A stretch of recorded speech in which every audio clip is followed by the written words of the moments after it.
Express our sincere appreciation and thanks for your coming out during this 8-day of fabulous events in the 7th Avenue Miami Book Fair International. This particular program, I'm assuming, is sponsored by the Florida Endowment for the Humanities because there's an evaluator from the Florida Endowment of the Humanities in the room.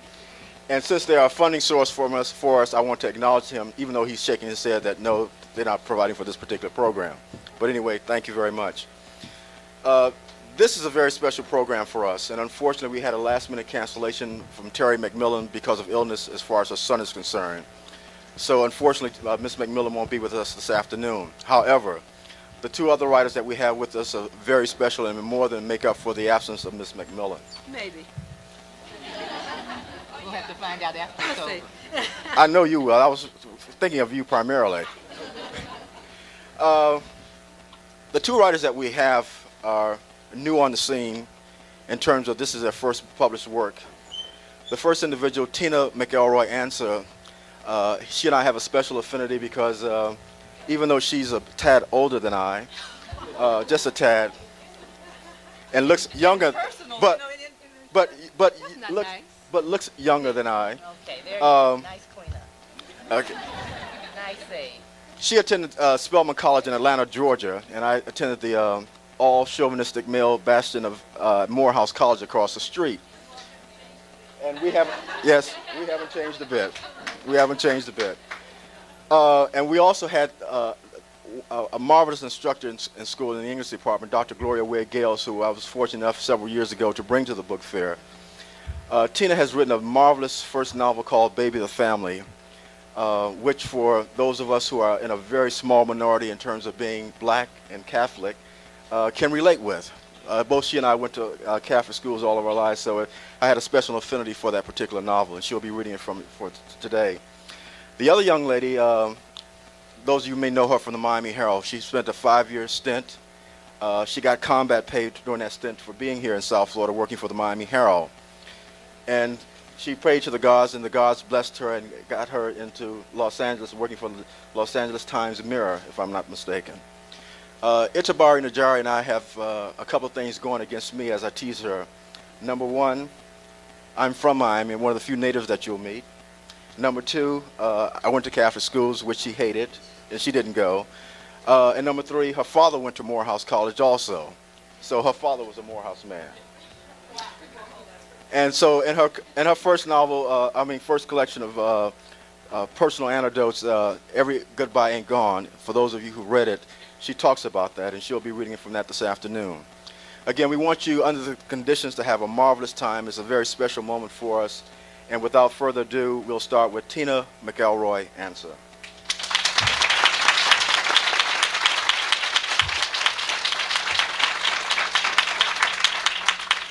Thank you for the nice, warm welcome. I wanted to read to you today a couple of chapters from my novel, Baby of the Family, and it's a section that I have only read one other time. And I was going to say that I hope that it was an intimate room. I didn't realize it would be quite so intimate. But this is a section that is a little different from a great deal of my novel. My novel is about a little girl named Lena McPherson. And she's a special little girl for any number of reasons. She is indeed the baby of the family, which for anyone who grew up in any kind of family knows what that means. Either you are one and you were spoiled rotten, or you had one and he or she was a pain in the ass. But at any rate, I think I have met more babies of the family since I wrote this book than I knew even existed. But you certainly have a visceral reaction when you hear the title. So she's a special little girl because she's the baby of the family. She's also the only girl in the family. She has 2 older brothers. And her mother had 2 boys, and there were 5 years went by, and she just assumed she was not going to have herself a little baby girl like she always wanted.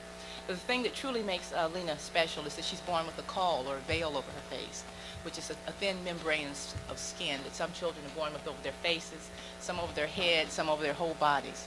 And there's all kind of folklore and superstition and beliefs connected with the call, or the veil, as it was called when I was growing up. The child born with the call is supposed to be, as I said, special. It's supposed to be lucky. It's supposed to be able to see ghosts, have a connection to the occult, have a connection with the spiritual world, metaphysical world. It also supposed to be able to, as they say, read you in the country, look at you and sort of tell what you're about, be able to as I said, to see ghosts. And these superstitions or these beliefs, this folklore, cuts across all kinds of ethnic and cultural barriers. It's in the folklore is in the Caribbean, it's in Native American culture, in Swiss, in Welsh and English. David Copperfield was born with a veil over his face. In Dickens' time, you'd look in the newspaper and you'd see ads for calls. The skin itself for sale, because sailors believed that the possession of a caul saved them from drowning. The god Ocean, the goddess Ocean was born with a caul over her face. I mean, there's all kinds of beliefs connected with it. But I grew up in the South, in a small town in Georgia, and I grew up hearing all these kinds of superstitions connected with the caul. And one of the things that I remembered so vividly about my growing up, and about my family, and about my community in the town of Macon, Georgia, where I grew up, was this sense of the supernatural, this sense of stories about ghosts and hints and visions and signs and dreams were all told to me by older people for the most part, but they were told in a very unself-conscious, respectful way. It wasn't about what I have seen, a real perversion of African American culture in our society. When you think of ghosts being mentioned in any medium, in television or the movies of the 30s and the 40s and the 50s, anytime a black person would be on screen and ghosts would be mentioned, you know, the hair that usually looked like mine would, you know, stand up on end, the eyes would bug out, and would be, oh, feet don't fail me now. And I started thinking, you know, well, this is such a perversion of our culture. That's exactly the opposite, the antithesis of the way I was raised, where stories about ghosts and spirits were connected with your ancestors. And your grandmother and your mother and your aunts and uncles told you these stories before bedtime, not to scare you or put you to sleep, but to teach you some lesson in life, some moral about, you know, the way you live is the way that you're going to have to pay, and all the rest of the things that I was told. So I really, in writing this book, I wanted very much to reclaim what I considered was my African American and all of our African American cultures here, especially in the South. And I wanted to bring back that reverence that I remembered hearing older people, especially in the 50s and even into the early 60s, talk about ghosts and talk about signs and talk about dreams and visions. So the book is about a little girl who's very lucky and very special. She's not only the only girl, she's not only the baby and born with a caul, but she's pretty. And her parents have money, so there's no problem at the Catholic school because her father donates heavily to the nuns, and they make sure that everything's okay with Lena. And she's smart, so she does well in school. But unfortunately, the rituals that are supposed to be applied to lucky little baby girls, as the nurse who was a midwife at the hospital, the all-black hospital where she's born, is interrupted. Her mother, whom I call thoroughly modern Nellie, does not believe in all that old superstitious shit, as she calls it. And although the midwife makes a tea from the caul that's supposed to blind, B-L-I-N-D, the child against scary ghosts. And she says she's going to have to see ghosts because she's born with a caul, getting around that. But she makes a tea to give to the child in a ritual to protect her, to blind her against scary ghosts. And of course, Nellie interrupts the ritual and pours it out, saying she's not going to give all that old-timey stuff to her baby girl. She doesn't know what's involved in it. She doesn't know what the ingredients are. And in doing so, certainly skews poor Lena's gifts and her blessings. And so indeed, she does see ghosts. She's haunted by visions. She's haunted by voices, and she doesn't understand herself. There's no one around to tell her what's going on. She's right on the cusp of the 1950s, 1960s, when we're getting away from what Nellie calls all that superstitious stuff and assimilating, trying to become more and more American, and getting away from the rituals and the beliefs of our past. And indeed, this is where we all fall. This is all our tragic, the basis of many of our tragic falls. And the part I want to read is that Lena, in the early part of the book, we see her pampered and loved and spoiled. Her grandmama lives in the house with her, and she spoils her. Her daddy's got money. He's good looking. He owns the whole town. He can go anywhere he wants to. He can go into the movie house without paying. They have enough money. They have cars. They don't worry about paying the bills. And the one thing that I hope that my book shows, that no matter how pretty you are, no matter how smart you are, no matter what gifts you're given in life, we all are in the same boat. We all have to deal with the shit of life, as I call it, the psychological problems, your family, finding your place in society, finding your place in your family, finding your place in the world. And poor Lena is really at the end of her rope. She in this section, I think she's about 13. And the girls at school have all stopped speaking to her. They haven't spoken to her since she was about 10. She sees strange things, so everyone's a little leery of her. She doesn't understand what's going on, and at this point, she finally accepts the fact that she's going crazy.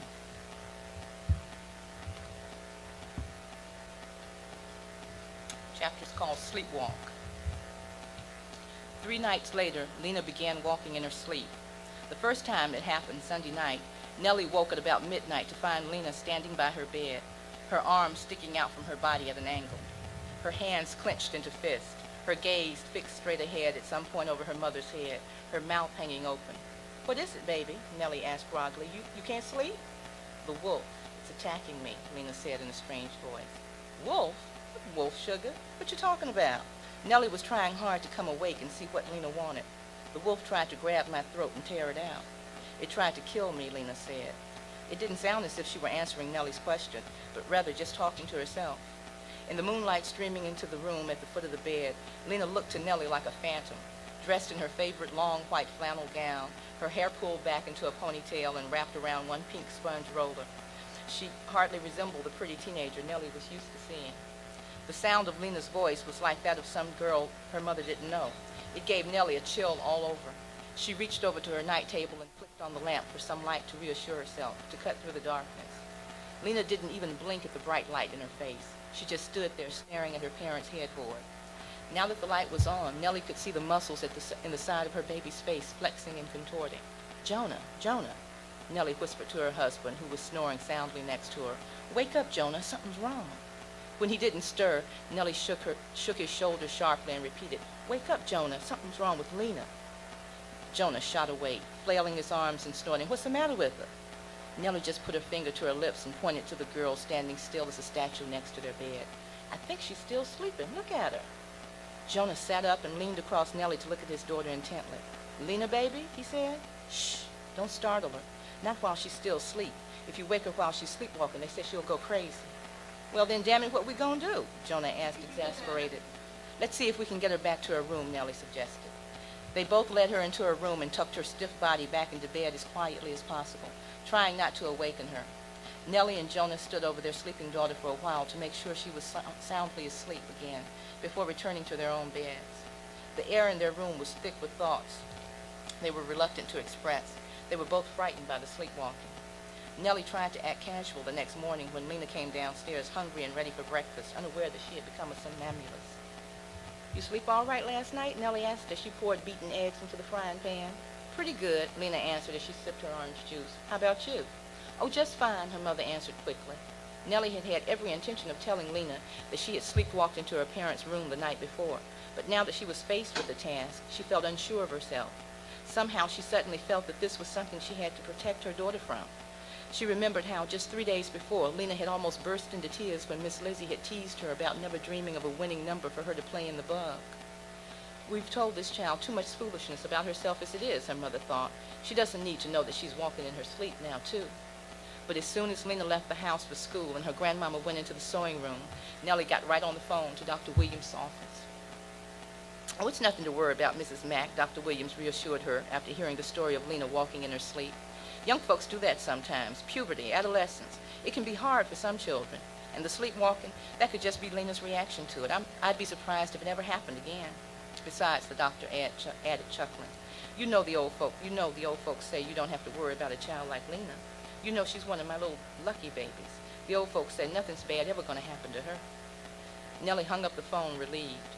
Many of her friends over the years had deserted Dr. Williams for other physicians, good Jewish doctors they called them, and the integrated county hospital, but Nellie never even considered it. She still felt the same aura of care and healing at St. Luke's that she had felt when her children were born there. She was one of Dr. Williams' fiercest supporters. Now, as relief flooded her head, washing away the sense of foreboding that had been there since the night before, she knew why. Still, for months afterwards, she and Jonah continued to keep an eye on Lena. Waking in the middle of the night, Nellie would slip into Lena's room on bare feet to make sure she had not wandered away in her sleep. When Jonah came home in the early morning hours from the place, or playing poker or screwing around, he would peep in before he lay down for the final time. But when they always found her safe in bed, eventually they relaxed their vigils and slept through the night.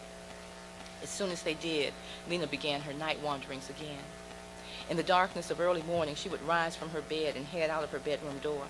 Never pausing to check her surroundings, she walked down the steps and out the front door of the house. An hour or so later, she returned, climbed back into bed, and fell into a blessed, dreamless sleep. Her night wanderings went on for 6 months at 2 or 3-week intervals, without anyone in the house becoming aware of them. Then Lena got suspicious. "Lena Weena, you're going to have to start wearing shoes even when you're walking around the house," Frank Peterson told her one day as he changed the linen on all the beds. "The bottoms of your sheets are just full of dirt." She just turned up her nose at the suggestion. "I hate wearing shoes and socks," Lena said, who went around the house in her bare feet long after the winter had turned chilly. "You know your feet are going to be as wide as bateaus if you don't start wearing shoes more regular," Grandmama said. But she dropped the subject when she realized she was agreeing with Frank Peterson. Lena ignored them both, but she began to notice that her feet did seem dirtier than usual some mornings when she took her bath. Then, a few months after Frank Peterson complained of her dirty feet, Lena awoke to find her feet and the end of her gown not only soiled, but soaking wet. And stuck between the toes of one foot were 2 or 3 shreds of slimy brown leaves. Lena almost let out a scream. Where did the wet leaves come from? Had a night visitor left them there between her toes as a reminder of the visit? Had she dreamed so hard about wading through water that she had actually become wet? As she sat on her rumpled bed, biting the cuticles around her thumbnail nervously, Lena was reminded of something she hadn't thought of in years. She couldn't put her finger on it, but it seemed so important it kept intruding on her fear and confusion. Lena raced to the bathroom and, thankful that it was empty, frantically rinsed the material off her feet. As she watched the debris spin down the drain, Lena wished the terror that it raised in her could be as easily washed away. But she knew that nothing having to do with her was ever solved that easily. For days after that, she checked her feet first thing in the morning for signs of wet and leaves. Each time, her feet came up dry. But the question still nagged at her while she ate her breakfast and tried to make small talk, while she sat in class and tried to concentrate on the crusades, while she undressed again for bed. How could she get soaking wet without knowing how it happened? But before the week had passed, she discovered just how. One night, the pressure of her bladder tugged her awake. She slowly opened her eyes, but she didn't see the familiar surroundings of her room, the pink walls, the chest of drawers by the closet, the vanity table prettily trimmed in pink ruffles and covered with bottles of Shalimar and jars of Dippy-Doo and Noxzema. Instead, she found herself sitting in the middle of the woods behind her house, propped up against the rough bark of a big pine tree with the moonlight in her eyes. She knew she was deep in the woods. She couldn't see an electric light or the roof of a house nearby or hear the sound of a living thing around her. For just a second, Lena thought that she still might be dreaming, but she could feel the cold, wet ground beneath her and the scratch of the tree's bark against her back. Her feet and gown hem were wet and sandy. This time, she didn't even try to hold it back. In the middle of the woods, deep in the night, Lena threw back her head and howled like some wild thing, like a wolf. She cried as she had not allowed herself to cry since she was 7 years old. She screamed until her throat was raw, and she clutched at her long hair, pulling it out of the ponytail clip. Then she lay on the ground among the brown pine needles and slick leaves, shuddering and gasping to catch her breath, dry heaves racking her body. "Oh, God, help me, she prayed, as she felt the cold seep into her bones from the damp earth. She closed her eyes and tried to remember some time when she felt safe and warm, but all she could recall were the apparitions and voices that still made her shiver. Now she was wandering around at night through the woods and doing God knows what all, and I can't even remember any of it, she thought as she sat on the damp ground, hugging herself against the cold and rocking back and forth, scraping her back on the tree. I can't keep on like this. I got to get far away from here. I got to get away from here. I have got to get away from here. Lena sat rocking on the cold ground, not bothering to wipe the tears from her eyes, from her face. But her immediate problem was finding her way back home and doing it before anyone discovered she was missing. If Mama and them find out I'm wandering around in my sleep, they'll never let me out of their sight again. But if I can't get away from here and all this crazy shit, I may as well be dead. She got up, brushed herself off, and started walking, stepping in and out of the beams of moonlight. At every step, she just knew she was going to run into some frightful, rotting creature, maybe the one that had lured or brought her to this place in the woods in the first place. But she couldn't bear to stand still and wait for daylight. She seemed to be walking in circles, getting nowhere. But after an hour or so, she heard the sound of falling water, and following it, came to a small clearing in the woods where a stream flowed over a huge flat boulder and cascaded gracefully into a small dark pool 5 or 6 feet below. Lena had found her brother's secret swimming hole, the one she had yearned to see when she was a little girl forbidden to wander in the woods. She was so happy to find something that she recognized, something that she could connect with the world of reality, that she sat down on the banks of the pool and cried again. It was no longer as dark as before, and she jumped up and began running along the banks of the stream. If she stayed with the course of the water, she knew she would eventually come to the spot behind her house. By the time she got there, the sun was almost peeking through the pines behind. Don't let anybody be up early, she prayed, as she carefully slipped past the kitchen door she must have left wide open and quietly ran up the steps to her bedroom. She longed to go into the bathroom and wash off the dirt and debris that still clung to her feet, but she didn't dare make that much noise. So she just scraped her feet against the painted wicker wastepaper can in her room, changed from her wet nightgown into a clean one, and climbed wearily into bed. She was exhausted, but she didn't dare sleep. How could she ever sleep again? When she shifted in bed under the sheets and the heavy quilt her grandmama had made especially for her, her gritty feet rubbed together like 2 pieces of sandpaper. She was reminded of Rachel. The fine grains of sand on her damp feet, embedded in the creases weaving between her toes and under her pink toenails, put Lena in the mind of the watery woman whose skin and clothes felt rough and scratchy when she rubbed up against her. Lena had long ago put down to fantasy the memory of sitting on the beach on a washed-up log next to a woman who said she was a ghost. In fact, she had tried to put the memory of all the ghosts and specters that had wandered through her bedroom and her head all her life out of her mind. But now, with the feel of the wet sand on her feet, the memory of the slave's ghost was so sharp, the woman seemed to be in the room with her. What was it she told me? What was it I was supposed to never forget? Suddenly, it seemed important to remember everything about the experience on the Georgia coast that she had spent years trying to forget. She closed her eyes to recapture that day when she had wandered away from her family in search of the protected cove that she had dreamed about. When she felt herself slipping off to sleep, she snatched herself alert and sat up with her back against the headboard. Then she remembered. Rachel said, "I belong there on that beach. You belong here. You belong here." That's what she kept saying, Lena said to herself. She said, "I belonged anywhere on earth that I chose to be." But even as Lena repeated Rachel's words to herself, she felt they weren't intended for her. The last thing in the world she wanted was to belong to the spot of earth she found herself on. She didn't feel she belonged there in Mulberry, on Forest Avenue, in Pleasant Hill, at Blessed Martin de Porres School. Just getting to be 15 years old in that spot had been so taxing for Lena that it seemed any minute she might crack down the middle and fall apart. In fact, she yearned to get as far away as she could from the place she called home. All her terrors, the sleepwalking, her childhood memories of ghosts, her skewed premonitions, the hatred the girls at school still harbored toward her, all the things that had frightened and haunted her all her life were connected to the town of Mulberry and her close familiar home. I can't trust anything, Lena thought. Grandmama, am I still shaped up like Mama's people? Lena asked as she looked over her shoulder at her body, naked except for the white bra and panties, in the full-length mirror in the sewing room. "Till the day you die, baby," Grandmama said, clenching a mouthful of straight pins between her teeth.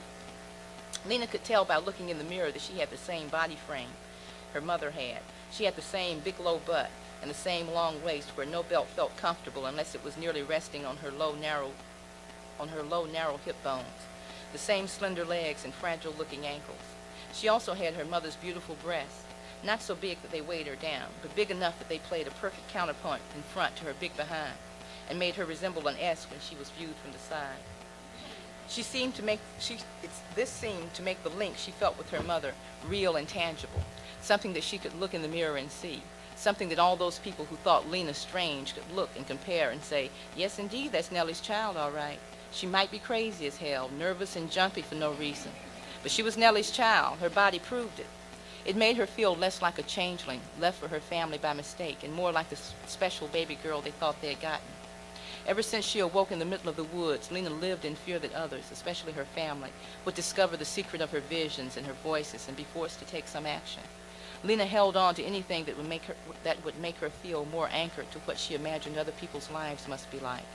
The problems she knew others faced, no job or money, an alcoholic relative, physical abuse, being evicted, never seemed so bad when she compared them with hers. Shit, at least they don't see things, she thought. We'll have this outfit finished except for the handwork and hemming before your mama gets home from the place this evening," Grandmama said, holding up a straight white wool skirt she was making for Lena to wear to the school talent show. Lena put on a lightweight pink cotton duster and sat on the bed next to her completed winter white mohair jacket. "So stop standing over me like that, breathing down my back," Grandmama fussed. Lena wasn't anywhere near the old lady's back.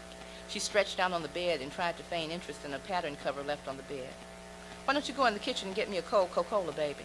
And while you're at it, go through the living room and see what that noise is I hear in there. Frank Peterson ain't still sneaking around here, is he?" Grandmama peered accusingly over the top of her reading glasses.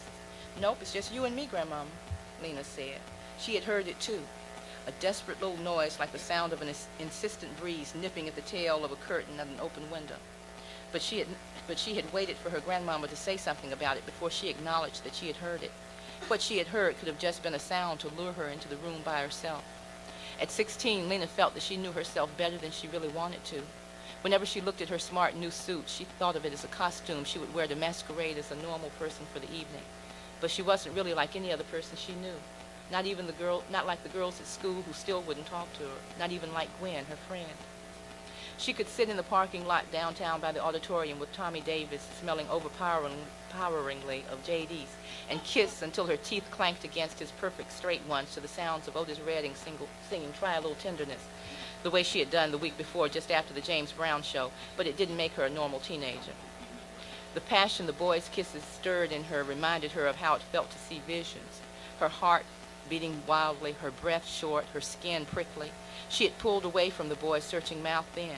Instead of seeing Tommy's look of disappointment, in his eyes she saw the heavy, dark eyes of Henry the blind boy.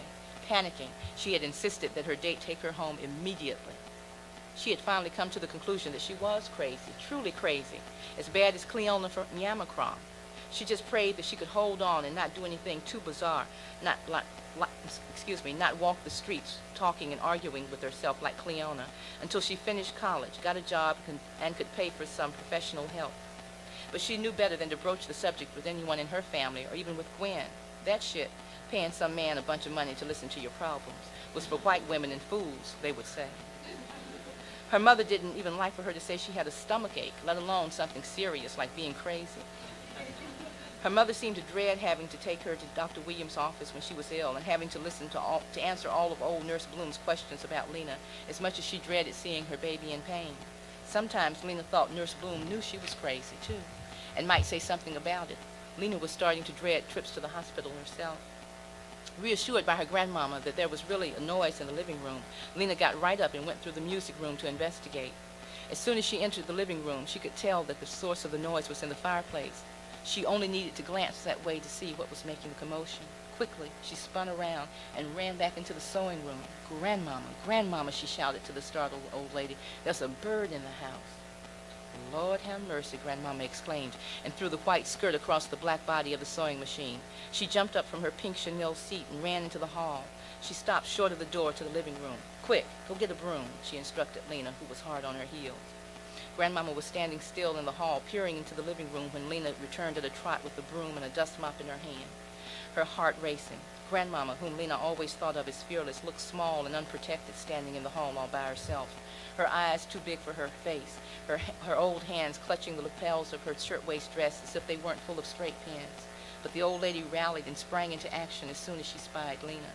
She snatched the broom from the girl's hand and took a deep breath, her flat chest puffing out with strength. "Good," she said. "You brought something, too." Then, without another word, the old lady plunged into the living room. Like a good foot soldier, Lena followed without question. But she nearly ran into her grandmama's back as soon as she crossed the threshold. The old lady had stopped dead in her tracks the moment she got inside the room. She stood perfectly still by the ottoman next to Jonah's big easy chair, staring at the bird as it struggled in the ashes of the grate. "Lord have mercy, it's an owl. Damn it, it's an owl." She brought her hand to her flat chest and stood there nervously biting her bottom lip. The bird was a small thing, probably a baby, Lena thought. She couldn't tell what color it had been originally. It had thrashed around in the ashes of the fireplace so desperately that it was now a dusty gray, and it didn't make any noise that Lena could hear from where she stood near the doorway. Just the flutter of its wings and the sound of its body slamming against the ashy bricks as it threw itself wildly around the cold grate. Is it a screech owl? Grandmama asked herself as she leaned on her broom and gnawed her bottom lip with her big false teeth. She peered around the spark screen, trying to get a better look at the bird. Now, what in the world is a screech owl doing in here amongst all these pine trees around here? I haven't seen one of those in I don't know how long, but it's a screech owl, all right. Then, seeming to remember she had help, the old lady turned to Lena and said, "Baby, a bird in the house is a sure sign there's going to be a death in the family. We got to get him out of here, and damn fast. Maybe we can shoo him back up the chimney the way he came in." But just as Grandmama took a tentative step toward the fireplace in her soft cloth house shoes, her broom extended before her like a sword. The bird found the opening at the top of the screen and flew out into the woman's face, leaving a trail of gray ashes in the air. Lena and Grandmama both screamed. Lena dropped her mop and fell to her knees and covered her head with her both hands to keep the bird from flying into her long hair. Grandmama closed her eyes and swung her broom in the air with all her might, knocking over the tall floor lamp by Jonah's chair. The frightened bird flew to the corner of the ceiling. "Go open the door to the porch, Lena," Grandmama yelled. "I'll chase him that way." Lena dropped her mop and dashed to the French doors. But as soon as she got there, the bird flew over their heads in the opposite direction and headed through the door leading to the hall. "God damn his soul," Grandmama muttered, and raced through the door behind him, her broom held high. The old woman was running back and forth the length of the hall, breathing hard and searching in corners under the telephone table, on the staircase, muttering the whole time, "A bird in the house. We got to get him out of here. We got to get him the hell out of here." They heard a flutter in the dining room. The bird, most of its feathers sticking out every which way, was caught in the white pleats of the shears that hung at the dining room window. It was a pathetic sight, Lena thought, with its long talons hopelessly entangled in the threads of the curtain, and a soft sound like a cat's meow coming from its beak. We got him now." Grandmama grabbed the curtains halfway down, trying to envelop the bird in its folds. In her excitement, she pulled too hard, and the whole curtain rod came crashing down on her head, freeing the bird to fly crazily around the room. "Damn it!" Grandmama freed herself from the curtain and angrily spun around. The bird rested for a moment on the corner of the wide mantelpiece. Grandmama ran to the fireplace and brought the broom down on the spot from high above her head. "I bet I got your ass now," Grandmama screamed. The bird hopped to the middle of the mantelpiece, but the broom swept across the end, knocking a piece of Grandmama's prized wedding china, the big turkey platter propped up like a painting against the wall, to the floor. It crashed into 4 pieces against the brick of the hearth. Lena gasped, but Grandmama paid no attention. She swung again at the bird as it perched on top of her beautiful soup tureen, and its breast rising and falling as rapidly as the old lady's chest. The bird avoided the falling broom by hopping to the side behind Grandmama's family portrait, but the tureen came crashing down, sending slivers of china and the ladle dancing across the shiny wooden floor and under the big oval oak table. Lena dropped her mop, ran over to Grandmama, and grabbed the old woman's hands, now clutching the broom handle in what seemed to Lena like a death grip. "Stop, Grandmama, stop! You're breaking your china!" the girl shouted into the woman's face. Grandmama pushed the girl away from her and took another swipe at the bird, knocking over the photograph. It bumped the brass urn containing her husband's ashes next to it. The urn fell over on its side with a metallic clank and rolled slowly to the very edge of the mantelpiece. The urn's matching brass top came loose and fell end over end to the hearth below. Finally, Grandmama stopped. She and Lena watched in horror as the ashes of the dead man, coarse granules of his bones, slipped from the lip of the urn and slowly trickled over the edge of the mantel to the grate. It was the first time ashes had been in that fireplace since the big fire had killed all the teachers 30 years before, leaving only the original fireplaces standing and ashes everywhere. Grandmama let out a little cry of pain at the sight of the ashes drifting to the floor. "Walter?" Her voice rose slightly as if she were asking the dead man a question. Lena looked over at her grandmama and thought the old woman might burst into tears. Instead, she squared her shoulders and raised her broom again. "That's my husband, you son of a bitch." Grandmama lunged for the bird as if it were a person who had desecrated Jonah's father's final resting place. Just then, a ray of the setting sun glinted in the bank of windows Frank Peterson had recently washed on the opposite side of the dining room. The bird extended its broad wings, took off from the mantelpiece, and flew through Grandmama's upraised arms, headed for what it was sure was outside. Lena looked over from her grandmama's contorted face just in time to see the bird careen into the pane of glass. The impact made a loud crash, sending splinters flying against the screen outside. Impaled on a wide shard of glass, the bird quivered a few times, then fell limp on its spike. A thin stream of watery blood began to run down the shard of glass. Once again, the girl and the old woman were shocked into silence. Death, The very thing that they had raced around the house crazily to avert had been thrust into the room as swiftly as the shard of glass had seemed to thrust itself through the bird's heart. The old woman was the first to move. Lena had seen Grandmama twist the heads off live chickens with an effortless flick of her wrist, but when the woman tried to lift the bird off the window glass, her hand shook so violently that Lena was afraid she would cut herself on the jagged edges. Even though Lena was certain holding the bird in her own hands would ensure that it would soon be flying through her dreams to haunt her, she insisted on doing it. Yeah, where the hell is that worthless Frank Peterson when you really need him? Grandmama blustered, but she couldn't hide her relief. When Lena lifted the creature off the shard of glass, its plump, rounded body seemed warm and bloody. Still warm and bloody. She had to fight the impulse to scream in sympathy. She was surprised that the thing had weight and shape and was touched by his feeling of just escaped life. Where the gray ashes from the fireplace had come off, Lena could see that the bird was a beautiful reddish-brown color and that it had pointed ears. What should I do with it, Grandmama? Lena turned to the old lady with the bird held as far away from her body as possible. Grandmama managed only to back off from Lena and point outdoors with a quivering hand. It's only a bird, it's only a bird, Lena intoned as she walked around the back of the house and down to the stream. She heaved the carcass as far as she could over the water into the woods on the other side. Looking at the thicket of trees, Lena thought of her brothers, Raymond and Edward, and how they used to tramp through the woods until they smelled like puppies. She missed them so much now that they were grown and out of the house, Edward to an Air Force base in Texas and Raymond in his own house on the other side of town. Even though Raymond worked at the place in the evenings, she felt she hardly saw him anymore. Her mother wasn't nearly as high-strung, cursing creatively at every chance, as she had been when they were all living at home, but Lena knew that Nellie missed the boys, too. She felt more and more alone. The girls at school didn't even slip up and speak to her by mistake anymore, and the boys only wanted to see how close they could get to putting their eager hands on her breast as if it were a game. Even if her brothers didn't understand her any more than anybody else did, they loved her just the same. When Lena returned to the house, Grandmama was already kneeling at the dining room hearth, brushing her husband's ashes back into the mouth of the urn. She was frantic to clean up the mess she and the bird had made all through 2 rooms in the downstairs hall before anybody else came home. If we hurry up and get this house back into shape, she said, sweeping up the broken pieces of her china with the broom that she had just used as a weapon, we won't even have to mention that a bird was even in the house. Without a word, Lena fell right to work beside the old woman. She wanted to ask if keeping quiet about it would keep the death the bird portended at bay, but Grandmama's drained face made it impossible for Lena even to say the word death in front of her. We'll just tell your mama that I broke the window, Grandmama said, straightening her family's portrait on the dining room mantelpiece. And if your daddy is away so much now that he got that other place out on the county line, now what he need another old dive for, I'll never know. We'll have the window fixed before he even notices it's broken. Lena sighed deeply at the thought of another secret that she'd have to keep. When I get grown and get myself straightened out, I'm never going to keep another damn secret as long as I live, she thought. And she helped her grandmother put the chairs back at their places at the dining room table. I'm surprised that damn priest didn't show up in the middle of everything, the way he always does at the worst possible time. Grandmama tried to sound like her old self, but when they finally sat back down in the sewing room, the house was back in order again. Grandmama picked up Lena's wool skirt, making several stabs at finishing the waistband, but she kept looking over her shoulder as if she felt someone standing there, and kept sticking herself with the needle.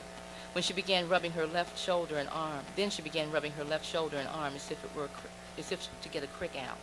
Grandmama, why don't you go upstairs to your room and lie down until you get your breath back, Lena suggested.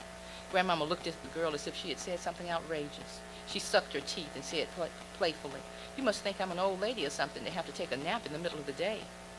After a while, she did gather up her hand sewing in her arms and move to the sofa in the living room, but her seat there didn't seem no more comfortable than the one in the sewing room. Still, she refused to discard the work altogether and go upstairs to her room. When Nellie blew the car horn for someone to come out and help her with the packages, Grandmama was still sitting straight up, looking over her shoulder every once in a while. Neither Nellie nor Jonah noticed anything out of place in the house except the broken window. And after dinner, during which Grandmama tried to put on a face that looked normal, everybody but Jonah, who returned to the place, went to bed around 11 o'clock as usual. Lena, exhausted, fell right asleep, and for the first time in years didn't even wake up to go to the bathroom during the night. She wasn't a bit surprised when the owl that had flown around downstairs flew through her dreams, 10 times bigger than it had been in reality, wreaking havoc on everything its wide wings came in contact with, and picking up people like toys in its big curved beak. But the loud screeching Lena heard in her sleep was not made by her dream bird. Everyone in the house heard the pathetic calls made by the mate of the owl that had died that day in her dining room.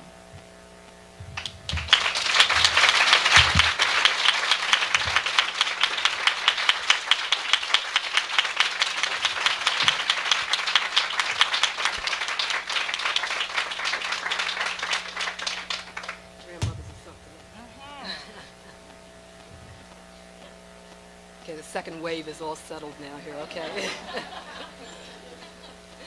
People often ask me or often assume that my work, Every Goodbye Ain't Gone, is a novel. It is not. It is a memoir.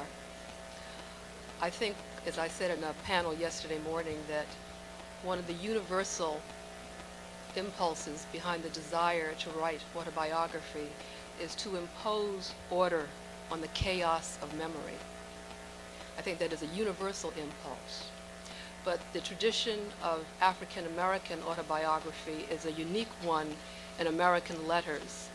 The noted scholar Lewis Skip Gates, Skip, we call him Skip, Lewis Gates, points out that since 1760, beginning with the slave narratives, African Americans have been telling their stories, and the autobiography has been, for black writers, often the first form of literature they create rather than the one they do toward the middle or typically at the end of their careers, because for people who have been marginalized, as have been people of African descent, Native Americans, and other people of color in this society, the autobiography is a way to state, I do exist. My experience is real.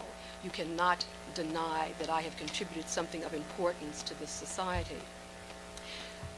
Additionally, beginning with those slave narratives in about 1760, through the works of someone like Booker T. Washington and more contemporary authors such as Maya Angelou, these books have also provided role models, and they say to a people who have been subjugated, if I can get over, you can get over too. And many of the characters in these books are people like one in my book called Ruby Hyacinth Duncombe Lord, and she is my grandmother, and another variation of the African diaspora that Tina describes in another way in her novel. But this is about my grandmother, and as I said, her name is Ruby. My grandmother must be feeling a lot of holiday goodwill. She hasn't thrown a bedpan at a nurse or told a doctor to kiss her derriere since Thanksgiving, and it's almost Christmas.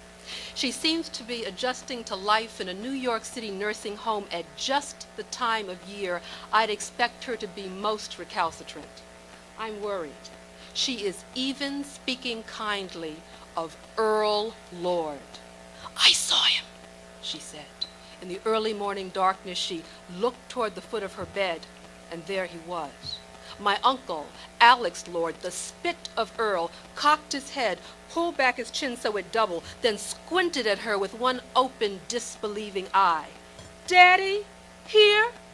Oh, yes, right here, she said, patting the bottom right corner of the bed. Mama, you got lovin' on your mind, he teased, then bit into the sandwich she had failed to eat for lunch. I sat in a chair opposite them, watching my uncle devour Grandma's food while she stared into space, her back to the wall of windows that framed the East River outside Doctor's Hospital. A medical emergency, a blockage in her intestines, had brought her here from the nursing home 10 days earlier. The growth was non-malignant and, despite the blockage, better left alone given her age, the doctors said. As she sat upright on the edge of the bed, the windows behind her held a gray, midday sky. A light snow fell steadily, gently pocking the river's surface, then vanishing, lost in the poisoned waters. She sat captured in the cityscape, but her mind wandered beyond its dimensions. As it did, her countenance seemed all-knowing. Her spoken, splintered thoughts seemed to say the past had been retrieved and made intelligible to her. She tossed a fragment at no one in particular. My mother, if only I had known. My uncle eyed her, His arms were across his chest. He'd polished off the sandwich. "And he called my name," my grandmother said, her eyes tightly closed. "Who did?" my uncle goaded. "Your father," she said firmly. "You sure, Mama?" She puffed up defiantly. "Yes," she said, as if it were the answer to all questions for all time. Her head started to move slowly from side to side as she recalled Earl Lord's voice in the twilight. "Ruby, Ruby, Ruby." Her voice, her head began to move like the heaviest frond of a tall palm, bending, yielding to a breeze only she perceived. Perhaps it was the warm breath of my grandfather, close to her face, one night, long ago. Ruby. He had hurt her. He had loved her and hurt her, but he had loved her, she said, and came to her that morning, seeking forgiveness. I'd never seen my grandmother so sensuously mellow. Though she was 89 and physically deteriorating, she was mentally razor sharp and had never done anything that indicated she was out of touch with reality. Perhaps it was the place. She liked it here. Doctor's hospital was her style. She could look out the window and see Gracie Mansion. Here she was treated like the privileged woman she still thought herself to be. In this congenial atmosphere of quiet corridors, attentive nurses, and a friendly roommate, my grandmother seemed relaxed and open to myriad impulses from her subconscious. In her East Side nursing home, she usually sat in a chair scowling at the wall in front of her while her two roommates lie on either side of her dying. Her hatred for that warehouse of decaying flesh was evident from the bedpans she hurled at the nurses and her shouts of, "Kiss my ass!" to the doctor. But during my periodic phone calls to her from Miami, where I then lived, I had detected a certain resignation. My mother had confirmed this latest change in attitude, but to hear her speak with such obvious longing for my grandfather was most disconcerting. I had always thought his name was spelled B-A-S-T-A-R-D in her dictionary. He had been long dead, and they had been long divorced before that. Maybe the doctors had drugged Ruby, and this was the afterglow. I don't know. But I could feel the heat of her memories that day as surely as I'd felt the sting of the wind off the river as I walked toward the hospital to see her. She spoke to me now, but I only half heard. My uncle's teasing had finally broken her reverie, and she was issuing instructions for her funeral. A family joke, a constant topic of hers. 4 flower cars, and no, absolutely no in-laws in the first car. I ignored the familiar litany. I hadn't seen her in more than a year, and I studied her face now. It sagged, but her light brown skin was still soft as a baby's and wrinkleless. Her nose, with its African fullness and East Indian prominence in profile, was finally Roman, my Uncle Alex used to declare, because it roamed all over the place. Her wide brown eyes were still expressive, registering all she saw, but their color now was a milky brown. I looked at her thin lips and remembered the words that rushed past them on late fall days such as these when I was growing up. Her sound broke our sleep long before the dawn.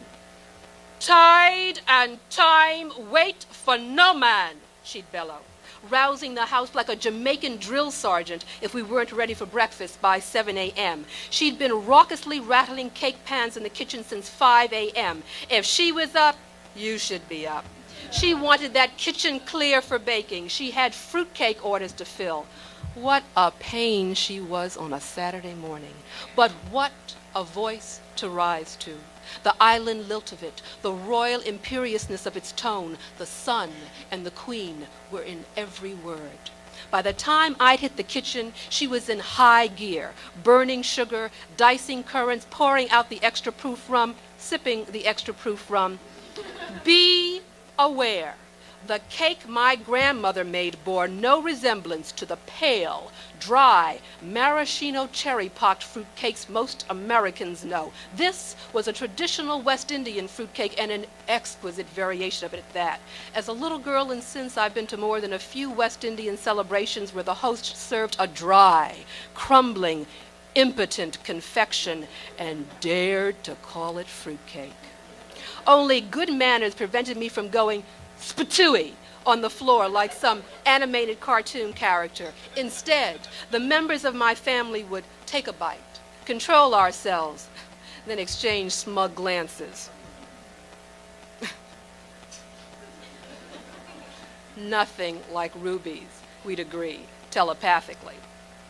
What Ruby, Hyacinth, Duncombe, Lord created was the culmination of a months-long ritual. The raisins, the prunes, the currants, and the citron were soaked in a half-gallon of port wine and a pint of rum for 3 months in a cool, dark place.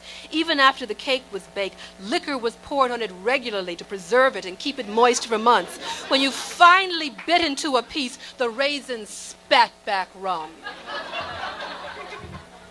On the special occasions the cake was served, holidays, birthdays, weddings, I was often outfitted in some party frock my mother or one of the West Indian seamstresses on the block had made. Sometimes a bit of hem or a snap required last-minute adjustments. My grandmother would run for the sewing tin and make the alterations with me still in the dress. Her mending done, the needle and thread poised in her upheld hand, she grabbed my wrist. "Grandma!" I squealed extravagantly. She sucked her teeth at my absurd resistance. "Stop that noise before I knock you into oblivion. Are you insane? Do you actually wish to walk around in your burial shroud?" she asked incredulously, and then she pricked the inside of my wrist, breaking the spell of death that fell when cloth was sewn on a living soul. I do not know the origins of the practice.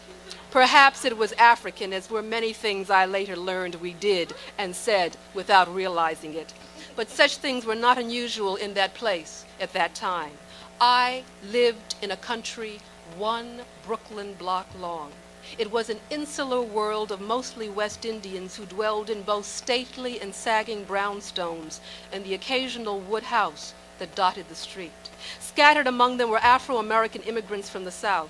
Most mornings, the elder members of these extended families could be seen sweeping and hosing down the sidewalk in front of their row or wood-frame homes. Many of them had come north during the first great migration of blacks from the South around World War I. They were escaping the neo-slavery of the post-Reconstruction period. At the same time, my maternal grandparents were sailing from the Caribbean to the U.S., fleeing the social prison of British colonialism.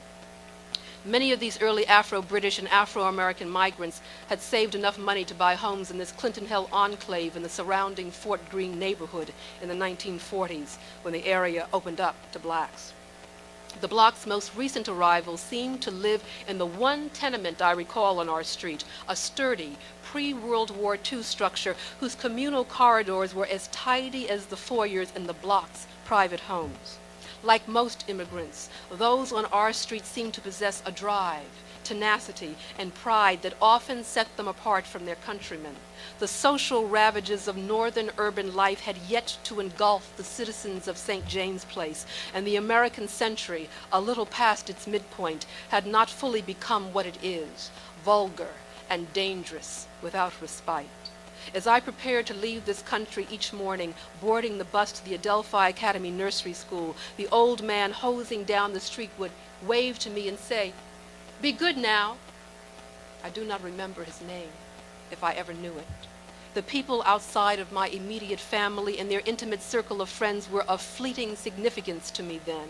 My first 7 years on earth were dominated by island voices, resounding in narrow brownstone parlors where all that was wood was perfumed by lemon oil, and parquet floors glowed with the reflected light of chandeliers. It was here, in this world, that we cut the fruitcake.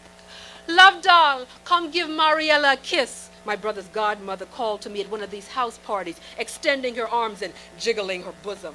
She lived across the street and ran a boarding house with a crew of mostly male students from Africa, the Middle East, and the Caribbean. She was a good friend to my mother and a second grandmother to me. Ruby took her latter status as a personal insult, an offense compounded by Mariella's looks, pretty, size, petite, manner, flirtatious, and age 10 to 15 years off my grandmother's. Among her other sins, Mariella was from St. Croix, and her musical accent and speech tended to be as informal and coquettish as Ruby's was imperial and bellicose.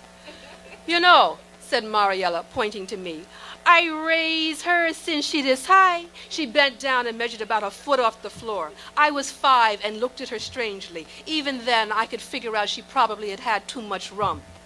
Ruby sucked her teeth disgustedly at Mariella's familial claims, and my mother shot her a "don't start anything" glance. Later, I'd hear Ruby mutter, "Old gypsy pussy," and label anything Mariella said a Nancy story anyway. Gypsy pussy went right over my head at the time. And it took years of repeated hearings. My grandmother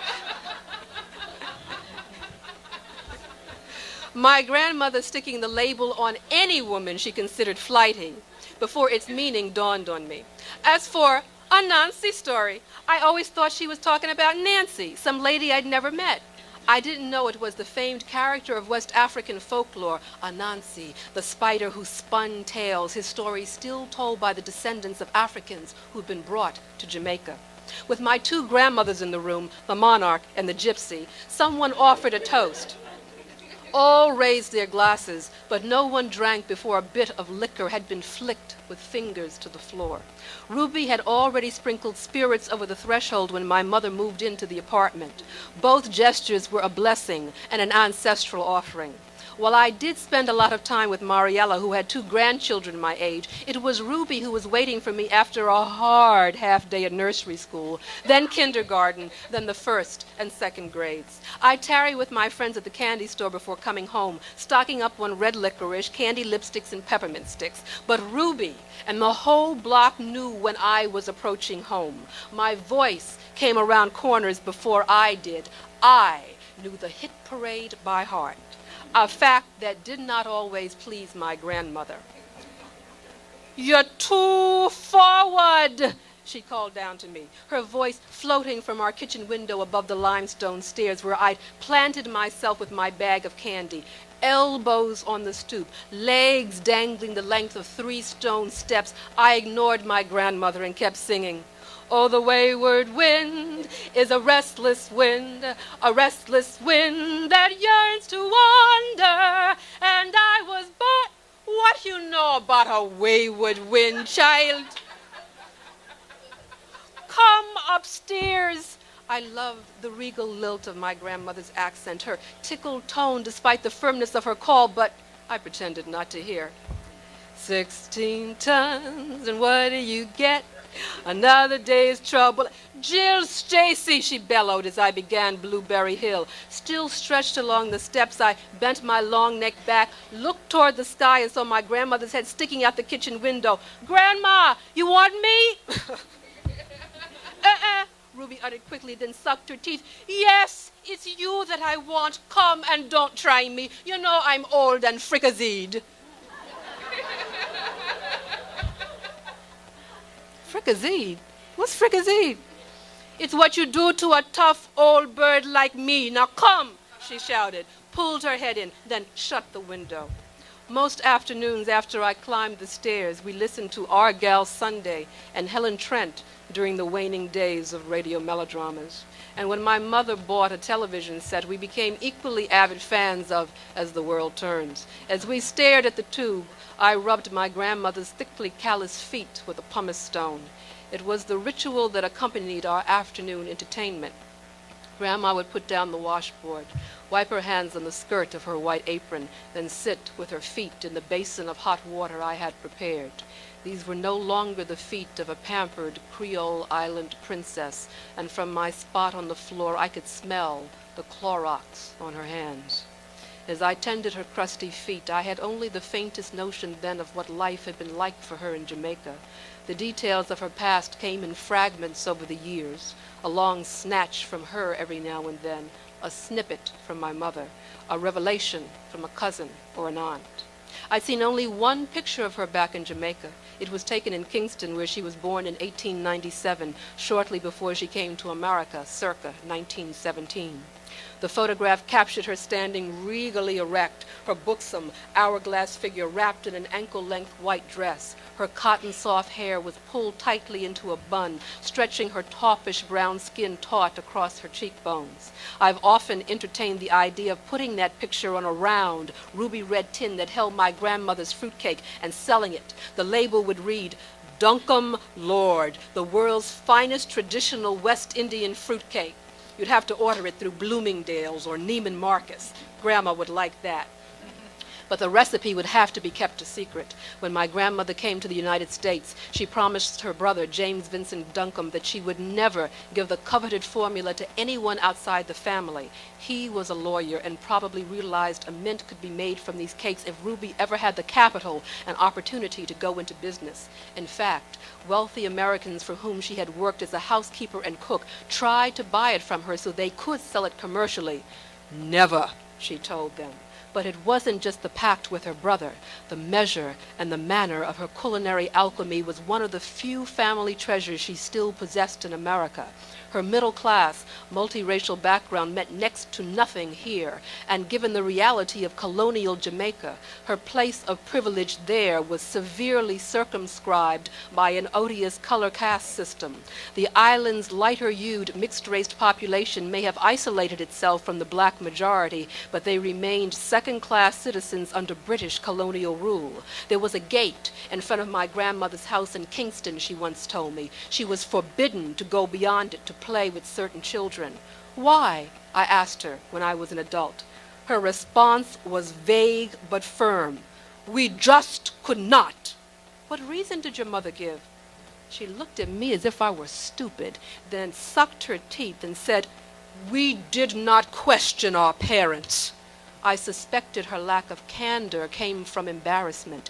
She did not want to admit that color and class differences were the probable reason she was forbidden to play with the children. In America, she had become a follower of Marcus Garvey. His wife, Amy, had been one of her childhood friends. Nonetheless, I've always suspected my grandmother of being an ambivalent black nationalist, drawn to the Garveyites because there was no caste to insulate her from the rawness of American racism.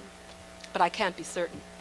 She never offered any clear ideological argument for her back to Africa sympathies. On the one hand, to this day, if she could, she would stand for the Queen of England if Elizabeth appeared on TV and the British national anthem were played. She did so when I was growing up. But if you asked her if she wanted to go back to Jamaica, she'd ask you emphatically, "For what? There's nothing in Jamaica I want to go back to." Otherwise, she did display a certain nationalist consistency. She proudly quoted the King James Bible, "Princes shall come out of Egypt, and Ethiopia shall soon stretch out her hands unto God." She would always say it dramatically, her arms reaching out to me, ending the quote with a booming, "Yes." She joined the African Orthodox Church too, renouncing her family's Catholicism in the 1930s because the Pope, she said, had blessed the ammunition the Italians used to kill the Ethiopians. And she made it plain that her father was a Haitian, proudly declaring his complexion black, black, black, to make a clear distinction between him and the European father of her half-sister Marie, who passed for white when she came to America, said she was from Romania, a gypsy.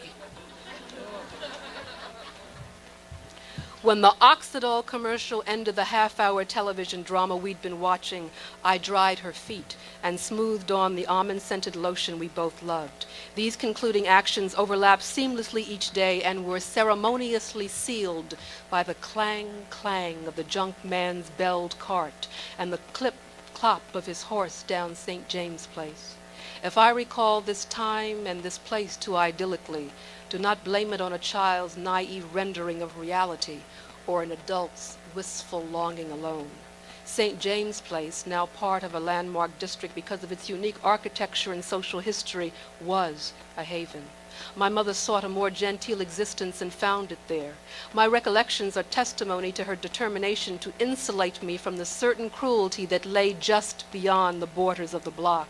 For contrary to what I felt, of course, the world was a very dangerous place for black people.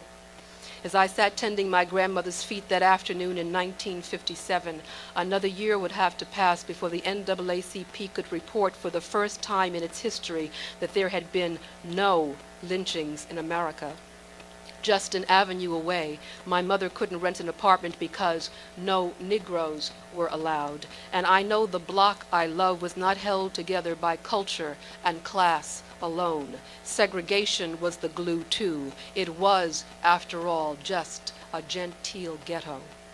The junk man's clanging bell became faint music as he rolled south toward Fulton Street.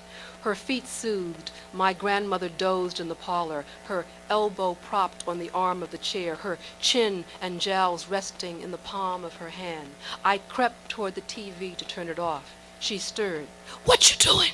she asked, her voice phlegm-filled and hoarse. "Leave that set alone," she said, squinting at me. "Every shut-eye ain't sleep, every goodbye ain't gone.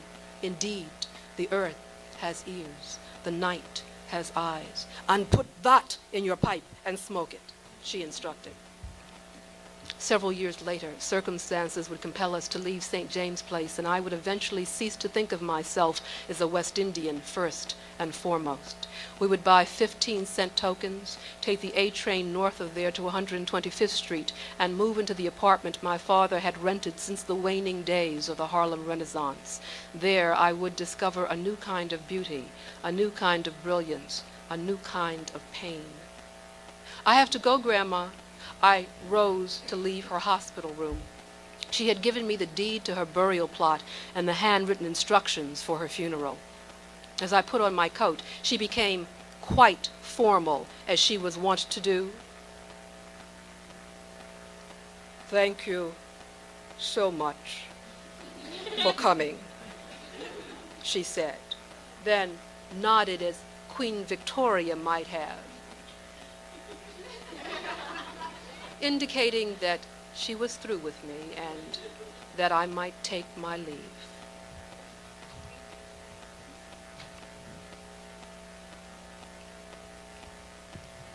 Daddy wore boxer shorts when he worked. That's all. He'd sit for hours reading and writing at a long rectangular table covered with neat stacks of I.F. Stone's Weekly, The Nation, The New Republic, and the handwritten pages of his book in progress, The Talano, Station, and Beyond. A Mott's applesauce jar filled with teacher's scotch was a constant, and his own forerunner of today's wine coolers was the ever-present chaser.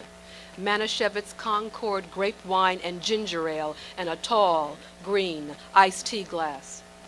As he sat there, his beer belly weighing down the waistband of his shorts, I'd watch. I don't know if he ever saw me. I hid from him at right angles, it always seemed. This one, the bend of the hallway, a long, dark, L-shaped corridor in our Harlem apartment. I sat cross-legged on the cold linoleum floor. From my hiding place, it was at least 30 feet down the long of the L to the living room where my father worked, framed by the doorway. I inspected his seated 6-foot-plus figure through a telescope formed by my forefinger and thumb. Bare feet in thong sandals, long, hairy legs that rose toward the notorious shorts. I hated those shorts. Wouldn't bring my girlfriends home because of those shorts. Breasts that could fill a B-cup and a long neck on which a balding head rested. When he was viewed in isolation, I thought, perhaps, I'd see him clearer, know him better. Daddy was a philosopher, a Marxist historian, an exceptional teacher, and a fine tenor.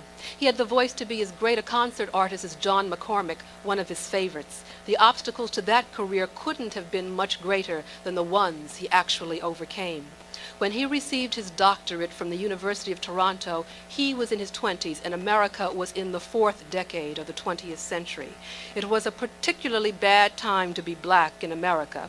There was the Depression, of course, compelling a lot of white people to live as most blacks always had, but grinding salt into the social and economic wounds of Afro-Americans. There was, additionally, and had been since the post-Reconstruction era, a particularly virulent strain of white racism running amok in the land.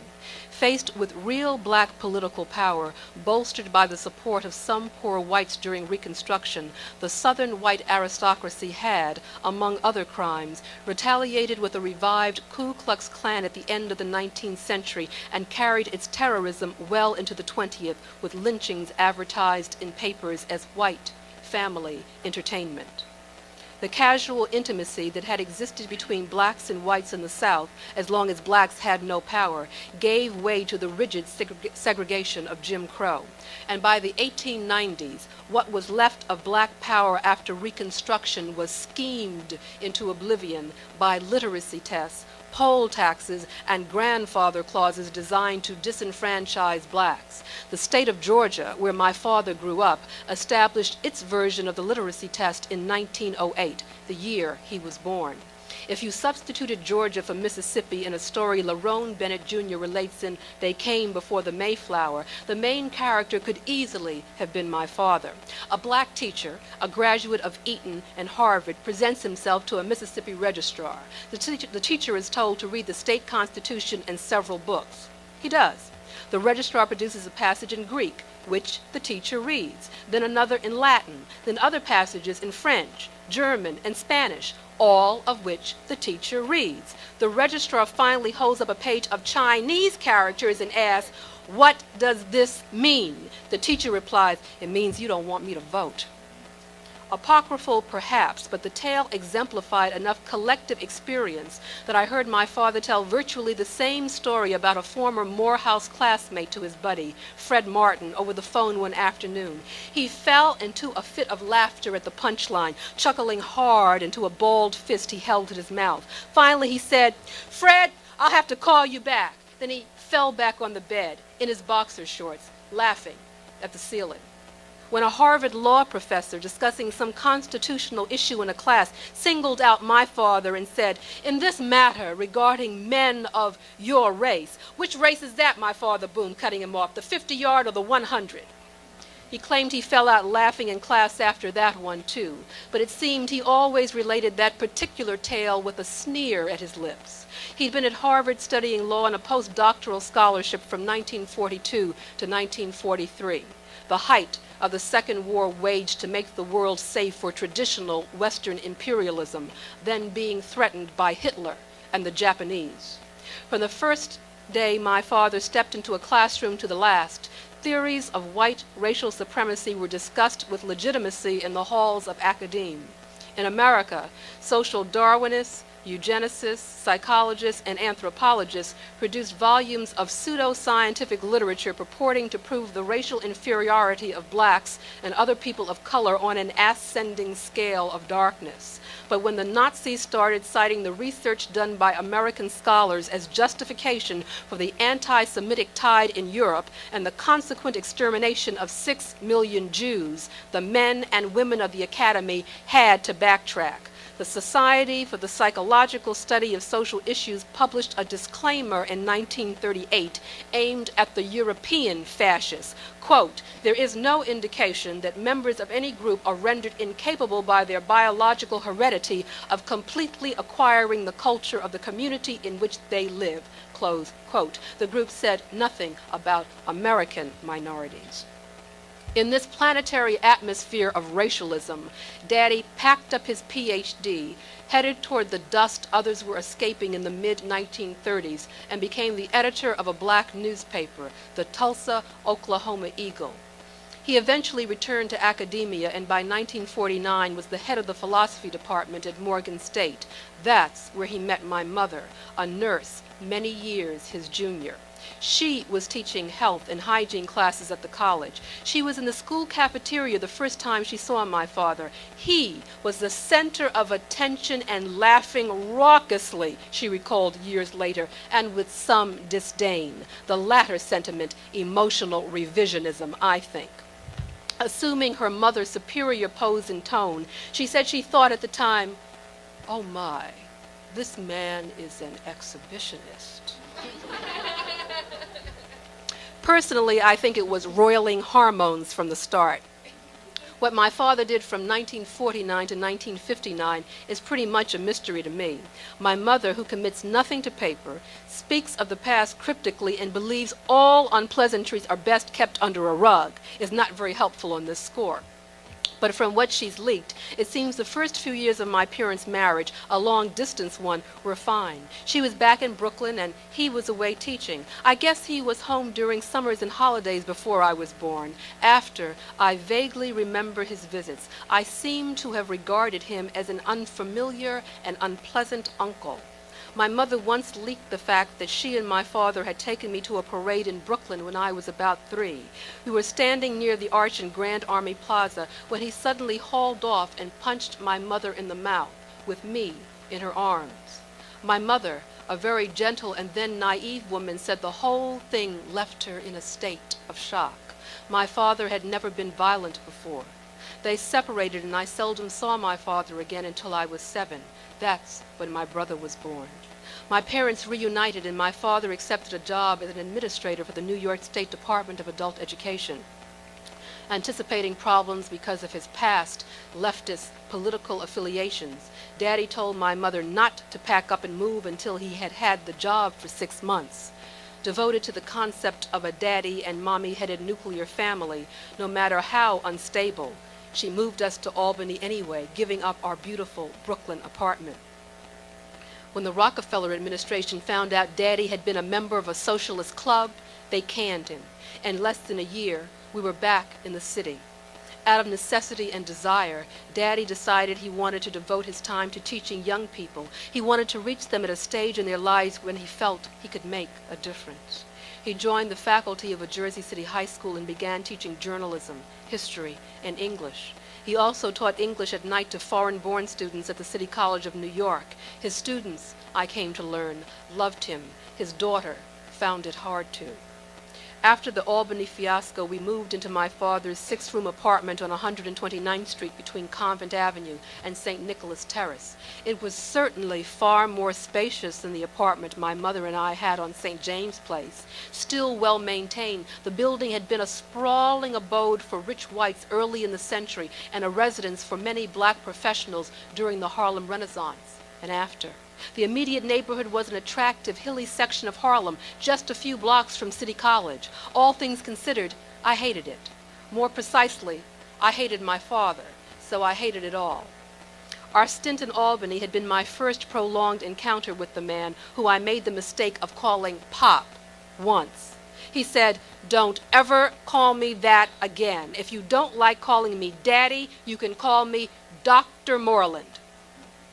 My mother had deserted me. She had gone to Atlanta with my baby brother to tend my ailing Grandma Hattie, my father's mother. Like her son, Hattie Moreland was a diabetic. Since I hadn't known this man most of my 7 years on the planet and didn't like him much once we were acquainted, I didn't want to stay with him. I asked him if I could stay with a family friend around the corner, Aunt Pearl. "If she asks you to stay, fine, but don't ask her," he told me. Naturally, I asked her. When he asked me if I asked her, I hesitated, but I was not a child inclined to lie, so I said, "I don't want to lie. I asked her."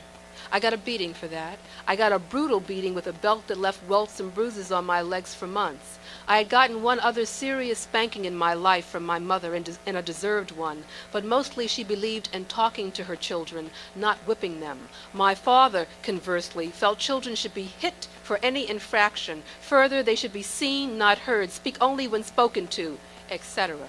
From the day he hit me, the latter became my philosophy too. toward my father. I never consciously said I'll never speak to Dr. Mark Marion Moreland again, but in effect, that's what happened, and for 10 years I rarely initiated a conversation with my own father. Later, he would tell me, "You were a very strange child." My war of silence was not waged for myself alone. He never beat me a second time, but he was hurting the person I loved most in the world, my mother, and she seemed constitutionally unable to defend herself. Since my father spent most of his time planted on the commode reading, or at his desk writing his book, A Platonic Marxist Analysis of Liberty in the United States from the period of Lincoln's administration to John F. Kennedy's, we had little to say to each other anyway. But when we did talk, it was to speak of the Iliad and the Odyssey, the Greek and Roman goddesses and gods. If I would not accept him as father, my curiosity would not let me deny him as teacher. "Come here, Jill the Pill," he said one day, and told me the story of Persephone, the goddess for whom he had intended to name me. My mother had wanted to call me Dawn. They settled on Jill Stacy Lord Moreland. I added the Lord, my mother's maiden name, when I was 8. Obviously, I chucked it all in the end, but long before that, I thought my father's desire to name me for so melancholy a figure as Persephone ominous. Though she is the maiden of spring, the season in which I was born, her mythological tales are permeated with sorrow. Taken from her mother, Demeter, the place beneath the earth where dead souls dwell, she was forced to live there 4 months of the year with Hades, leaving the earth barren and bleak in her absence. One day, a question about the nature of truth compelled a thaw in the emotional Cold War. Nothing less could have. Truth changes, a classmate in the 7th grade had insisted that day. It is constant, I argued, and went to my father, the philosopher, for confirmation. People's perceptions change, I explained to him. New information debunks the lies of the past, but the truth was always there, and I told my father what I had told my mostly white classmates in a Bronx junior high school at the height of the civil rights movement. Black people were always human beings worthy of the same rights other Americans enjoyed, but it took hundreds of years of a slave system that dehumanized the master as well as the slave, and a social revolution before most white Americans would accept that truth. My father turned from his work table, took off his glasses with its broken right temple piece, and released a long and resonant, "Yes." And then he spoke to me of a rational cosmos and what Lincoln had to do with Plato. Our philosophical discussions ended, we each went to our separate corners. As I got older, I turned inward, escaping most afternoons to the cocoon of my blue room and music. We had brought my piano from St. James Place, but my father had one too, a beaten, black upright in the parlor, badly out of tune, but its bench held a treasure of ancient sheet music, Vincent Yeoman's Through the Years, with a picture of Gladys Swarthout on the frayed cover. And how I loved the chord changes to Spring Is Here, and thanks to my father's musical cache, I was the rare 8-year-old who knew the opening verse to My Funny Valentine. Behold the way my fine feathered friend his virtue doth parade. Thou knowest not, my dim-witted friend, the picture thou hast made. I had decided long ago to become a singer and had made a deal with my mother. I'd take boring piano lessons as long as she'd allow me to take singing lessons when I was old enough. But as I got older, music became less a destined vocation and more an obsession. And in a home where mommy was a lapsed Catholic and daddy an atheist, it became God. But no one close to music is ever far from God. Daddy sat one day in an unaccustomed spot on the couch, hypnotized by the image and sound emanating from the TV. He still wore only his boxer shorts. I peered around the French doors in his bedroom where I had been dusting and watched as the back of his bare shoulders suddenly heaved. I had to pass him in the parlor to reach the kitchen. As I did, I had to stop. His face was red and wet. Mahalia Jackson was singing the Lord's Prayer. Oblivious to me, he got up, walked to his bedroom, pulled a clean white hanky out his dresser drawer, and blew his nose. He blew it hard so it honked, then laid back on his bed and looked at the ceiling. I put away the dust rag, then walked back to my blue-walled room. There I began years of wondering why an atheist would weep when he heard Mahalia sing.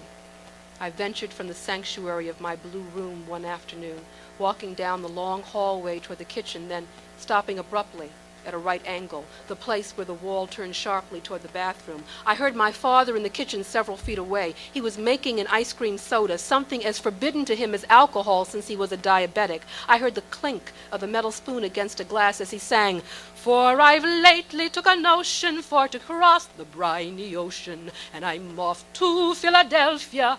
It was an Irish folk song, made famous by John McCormick. I backed up, too late. He danced across the kitchen threshold in his boxer shorts, stopped when he spotted me in the shadows, then shook his head. He smiled, lifted one leg and both arms in a Jackie Gleason, and away we go motion, then slid off. Minutes later, he called me. "Jill the Pill, you know this song?" I knew all the songs and wrote down the words to Moon River for him. Then he asked me to sing it. I was always ready to sing, even for my father. He sat on the edge of his bed with the lyrics in his hand as I sang. When I finished the final phrase, "We're after the same rainbow's end, waiting round the bend, my huckleberry friend," my daddy looked at me and said what others would tell me years later, but with far less poetry. "My girl, you have the celestial vibration." And then he asked me to sing it again, told me it was wonderful. Then I left him. For days, maybe weeks, a tense calm would reign in the apartment. Then, without warning, the hall was filled with harsh voices. He stood in the narrow, shadowy space, hitting my mother. "Put it down!" he yelled. "Put it down, or I'll—" My mother had picked up a lamp in a lame effort to ward off his blows. His shouting had awakened me. I'd been sick in bed with the flu and a high fever.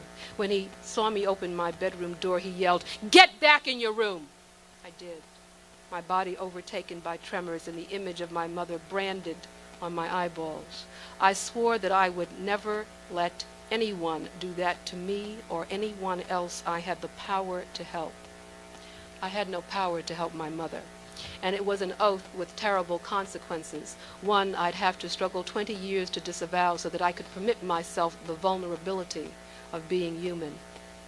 I know my father's fury was fueled by his sense of insignificance. He felt himself to be an intellectual giant boxed in by mental midgets. He could be found, Ralph Ellison once told me, pontificating in Harlem barber shops, elucidating the dialogues of Plato to a captive audience of draped men, held prone, a straight-edge razor pressed against their cheeks. Unlike Ellison, Paul Robeson, or Richard Wright, all acquaintances of my father's and contemporaries, he was never acknowledged by the dominant culture whose cachet he sought, whether he deserved it or not. Only a few are ever anointed in an era. His unreconciled identities, the classic schizophrenia of being black and an American, of which Du Bois wrote, the contradictions of internalizing whole the cultural values of a society that sees you, when it sees you at all, as life in one of its lower forms, stoked his alcoholism. I know why my father, the Marxist, cried when he heard Mahalia. His rational mind would not accept God, but the spirit of goodness, for what else is the notion of God, in her voice, could not be denied.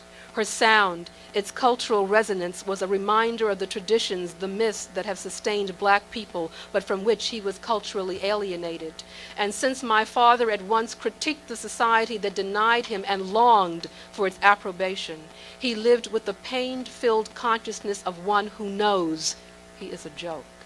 I think sometimes he laughed hardest. So often did I stumble upon him alone, chuckling into his balled fist at some silent, invisible comedian. When his drunken rages ended, he slept for days, spread out on the bed, wearing only his boxer shorts. I watched him on these days too, daring to come closer, safe in the knowledge that Morpheus held him. I examined his face, wondering who he was and why he was. As I watched, he'd lift his head off the pillow, then fall back muttering, "Truth and justice will prevail."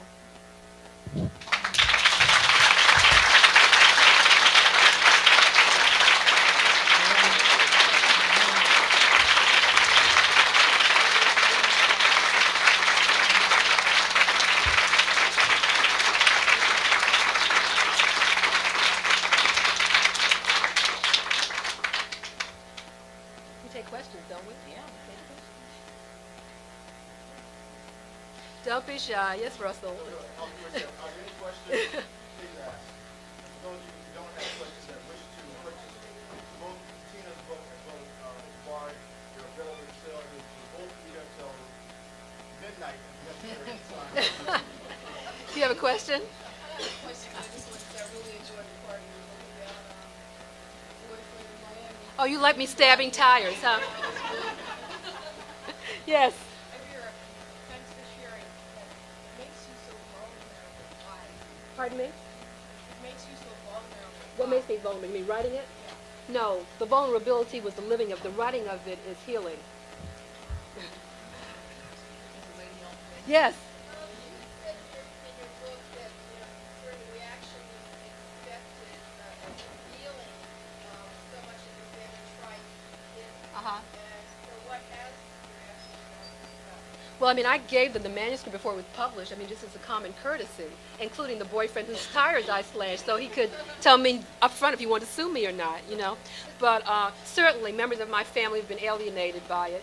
And after they had the manuscript, my mother and other people who I'd already given pseudonyms specifically asked me to do so. And I gave certain people pseudonyms, but otherwise the book is factual. Yes. Yes. I believe I would have. I mean, you know, he's been dead for over a decade. Oh, I think it's very important to talk about. And I think I have been pleasantly affirmed in my depiction of my father by the reaction from an assortment of people who see the portrait as a very sympathetic portrait of a very complex person. And, you know, I don't see racism under every bed. I mean, racism certainly, you know, was a major factor in my father's sense of alienation, but he was an SOB, period. And I think he would have alienated people and would have been, I think his politics would have alienated mainstream America anyway. His arrogance as a personality, you know, would have alienated a lot of people. But there are a lot of, you know, arrogant, alienating people on the planet who get over, you know, and they don't have the burden of color to deal with. And certainly the burden of color, you know, was a major issue in his life. And he was a very brilliant man, and I loved my father very much. And I understand him. I always understood him as a child, intellectually. I knew that he was a person in pain, but it wasn't until I was an adult that I could move from just an intellectual appreciation of his pain to an emotional empathy with him, and I have that now. And when I think about him now, I mean, anybody who knew me up through my college days knew that I had nothing good to say about my father. And now that I'm, you know, 30-something, and I danced around that, and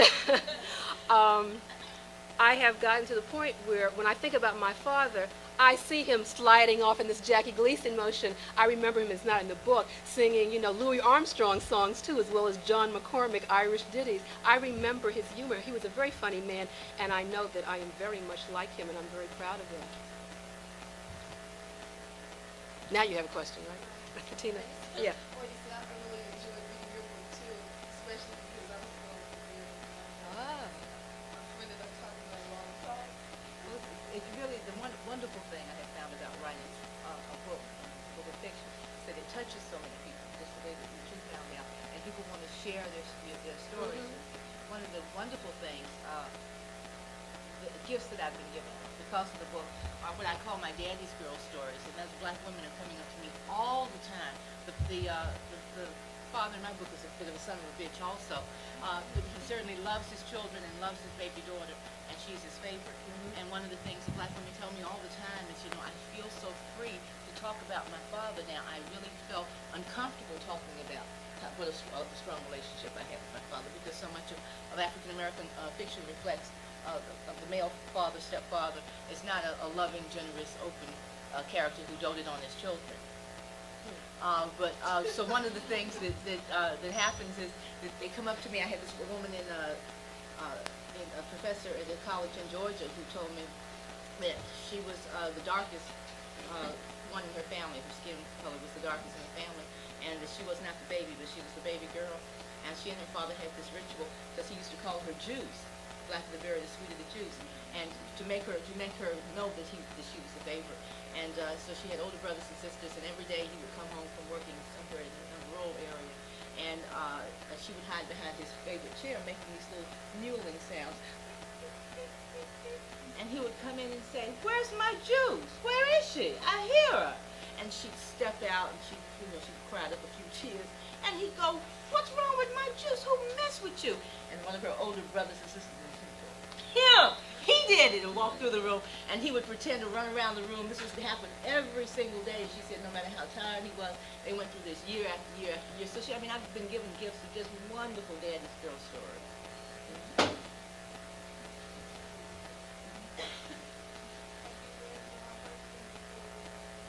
Me? Oh yes, I love Zora.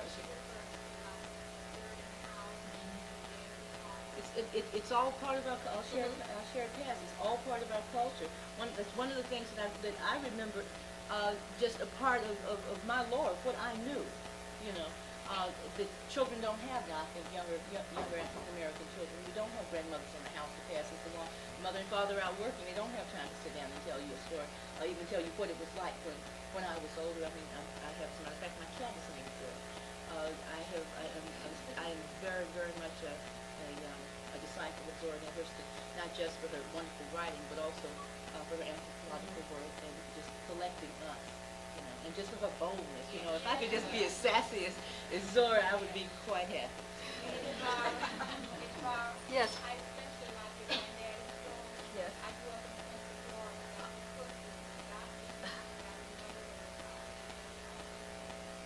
She's referring to the first chapter in my book that actually was a magazine story that appeared in the Miami Herald in 1984.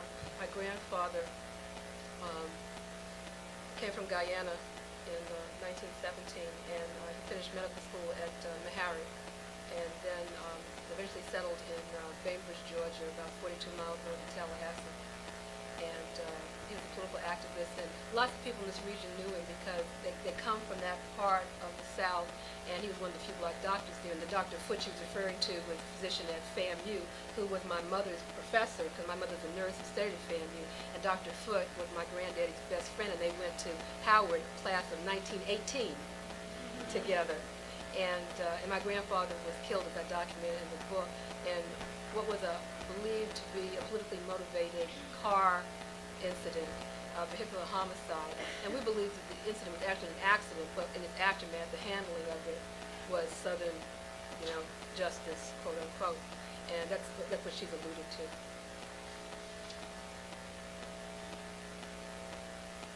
Gee, should we wrap this up? I thank you so much for coming.